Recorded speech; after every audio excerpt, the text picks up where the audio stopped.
All right, so in chapter 10, we talked about the blood system. The other half of our circulatory system is the lymphatic system. So we're going to review, of course, this is the lymphatic system. So the lymphatic system consists of lymphatic vessels, lymphoid tissue, which includes the palatine and pharyngeal tonsils, lymph nodes, the spleen, the thymus, and red bone marrow. The system functions to return excess interstitial fluid and protein to the blood, to filter and destroy unwanted material from body fluids, so it's part of our immune system, and to initiate an immune response. So it's hand in hand with the circulatory system and the immune system. We're going to start seeing, as we see more and more of these systems, how interconnected everything is. So the lymphatic vessels originate as microscopic lymphatic capillaries that are in direct contact with tissue cells and the interstitial fluid that surrounds the cells. So the capillaries then form branches and trunks and finally lymphatic ducts. So you can see in this graphic how the lymph system is running throughout the body. There are areas where there are higher concentration of lymph nodes, and that in the groin area, in the axillary area, and all along the trunk. So, and we'll talk about what goes on in lymph nodes. So we want to return that excess interstitial fluid. The vessels then empty the extra fluid into the subclavian veins and it returns to the circulatory system. The lymphatic system also absorbs lipids from the GI tract. So the lymph capillaries in the villi of the small intestines are called lacteals, and they have an important function in the absorption of fats and other nutrients that are produced as a result of digestion. So the lymph nodes and lymphoid tissue acts as a defense system, removing foreign or unwanted material from the lymph fluid before it enters the general circulation. So that's just it's sort of the same way as the venous and arterial system, is small stuff goes into bigger stuff, goes into bigger stuff. So you can see here, this is a graphic representation of the capillary beds and how the lymph vessels are they're involved. They're all in there, intercalated among the capillaries.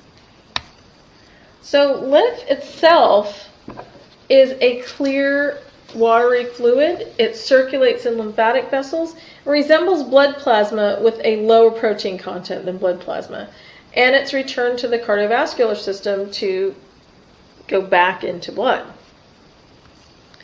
The main difference is there aren't cells. There might be macrophages and other white blood cells toting around in there, but not as many cells as in the circulatory system, or the blood system. So the lymphatic circulation is also not a closed system like the venous and arterial circulation. There are blind ending capillaries in the tissues. So periodically you're going along the lymph vessel, and you run into a lymph node.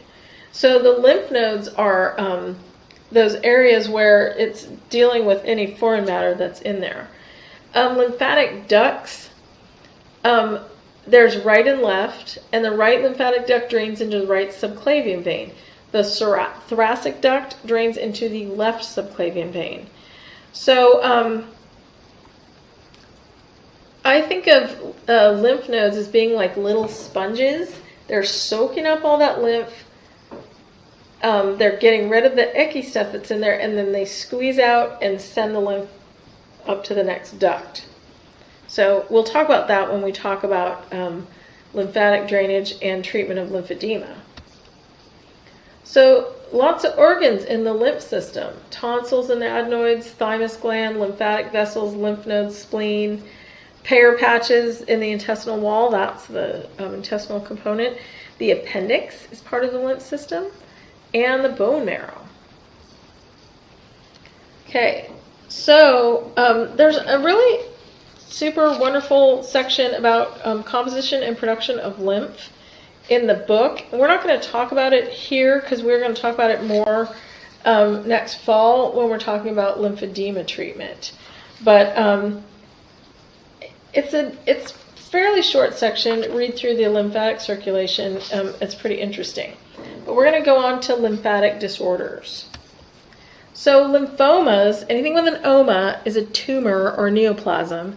So lymphomas are malignant neoplasms involving lymphocyte proliferation in lymph nodes. The two main disorders are Hodgkin's lymphoma and non-Hodgkin's lymphoma. They're actually a group of lymphomas that are differentiated by a lymph node biopsy.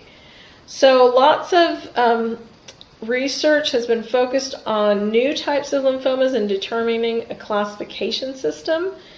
And one of the classification systems they use is how rapidly growing or aggressive a tumor is.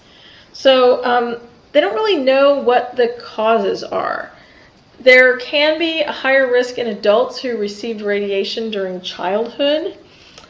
And that's really the only connection that they know of. So non-Hodgkin's lymphoma is distinguished by multiple node involvement, and it's non-organized with widespread metastases. Hodgkin's lymphoma is a type of lymphoma that usually starts in the lymphocytes and initially involves a single lymph node. It can start almost anywhere, but most often it originates in lymph nodes in the upper part of the body. So Hodgkin's disease can occur in both children and adults, but the onset occurs primarily in adults 20 to 40 years of age. So there are some statistics in the text from the American Cancer Society for 2017, which is great. It's new information. I love new information.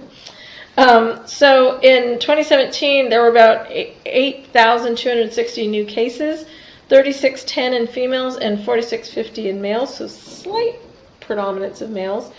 About 1,070 deaths, 440 females and 630 males. So because treatments have advanced, survival rates have also improved significantly in the past few decades. So the 1-year survival of all patients diagnosed is about 92%, so that's awesome. The stage of the disease and the person's age can, of course, affect the survival rate. So the malignancy initially involves a single lymph node, and it's frequently in the upper trunk or neck area. It then spreads, the cancer spreads to adjacent nodes and then to the organs via the lymphatic system. So the T lymphocytes appear to be defective in Hodgkin's lymphoma, and the lymphocyte count is decreased. So the atypical cell that's used as a marker for the diagnosis of Hodgkin's lymphoma is called a Reed-Sternberg cell. They're giant cells that are present in the lymph node. So Hodgkin's disease is divided into 4 subtypes based on the biopsy. So this is a Reed-Sternberg cell. It's a large abnormal cell found in the lymph node. So the other cells in there, the smaller, more normal ones, those are our T cells, our T lymphocytes. So symptoms, usually the first indicator is an enlarged lymph node. Often in the neck, that's painless and non-tender. Later on, you might get splenomegaly, enlarged spleen, and enlarged lymph nodes.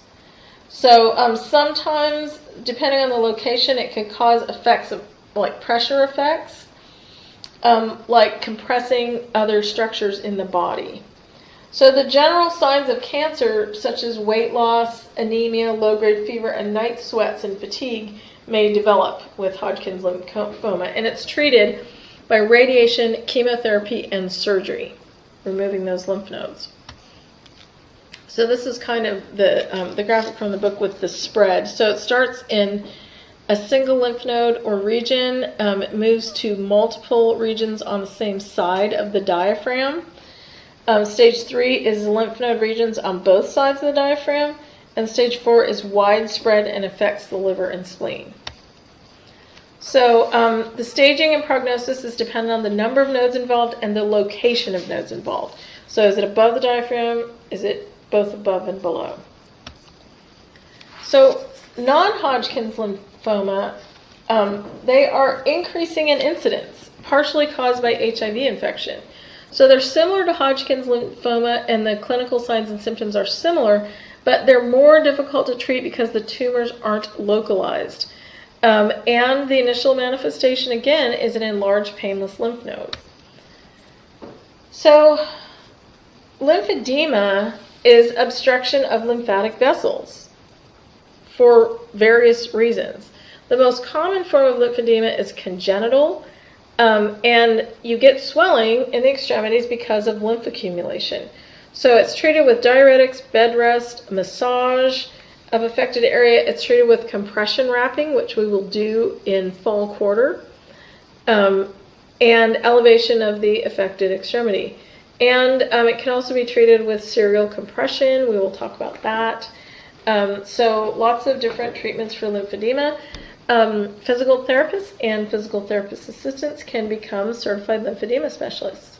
And in the fall, we will have a certified lymphedema specialist who is coming to talk with us. And last year when she came, she brought the PTA, she's a PT, she brought the PTA who works with her, who's also a certified lymphedema specialist. So her presentation and lab part is fantastic. I think you guys will really enjoy it. Elephantiasis is lymphedema that's caused by blockage because of a parasitic infection. And it's actually the largest pathogenic cause of lymphedema in the world. You get significant swelling of the affected extremity, extreme swelling of legs, breast, or genitalia, thickening of the subcutaneous tissue, frequent infections, skin ulcerations, and fever. And it's treated by treating the primary cause, which is medication to kill the parasite. There's a picture in the book of someone with elephantiasis, and you can see one of their legs is affected and one of them is not. Castlemans disease is pretty rare. It involves the overgrowth of lymphoid tissue. There are two different kinds, unicentric, which affects a single lymph node, and multicentric, which affects multiple. And the multicentric form can have severe effects on the immune system. And the signs, symptoms, and treatment depend on the type of the disease.